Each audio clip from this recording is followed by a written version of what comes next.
महाराष्ट्र के अकोला में जिलाधिकारी वर्षा मीणा ने निर्देश दिया है कि मुर्तिजापुर में आगामी नगर परिषद और नगर पालिका चुनाव शांतिपूर्ण, भयमुक्त और पारदर्शी वातावरण में आयोजित करने के लिए सभी संबंधित विभाग तत्काल निवारक उपाय लागू करें।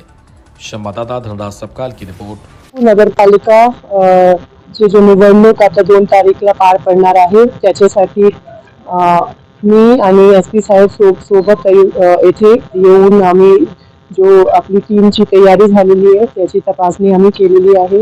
चांगलं काम इथे सगळं झालेलं आहे। सगळे विषयावर आपली तपासणी झाली आहे। त्याच्यापुढे आम्ही स्ट्रॉंग रूमची तपासणी करणार आहे। त्याच्यापुढे आम्ही आपली पोलिंग बूथ वगैरे बघणार आहे। त्याच्यात एएमएसचे सगळे विषय आहे किंवा नाही त्याची तपासणी होणार आहे आणि व्यवस्थित सगळं व्यवस्थित चालू आहे। फक्त मला जिल्हाधिकारी अकोला म्हणून एवढं सांगायचं आहे की आता मागचे इलेक्शन 2016 मध्ये झाले होते।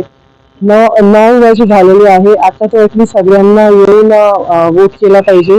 100% वोट येथे होणार अशी मला अपेक्षा आहे आणि राज्यामध्ये सगळ्यात जास्त वोटिंग हाय नगरपालिकामध्ये होणार आहे अशी माझी अपेक्षा। असे जो विषय आहे मी इथे चीफ ऑफिसर साहेबांसोबत डिस्कस करते आणि ते नक्की ते मार्गे आम्ही लावणार आहे। याच्यासाठी प्रशासन येथे आहे।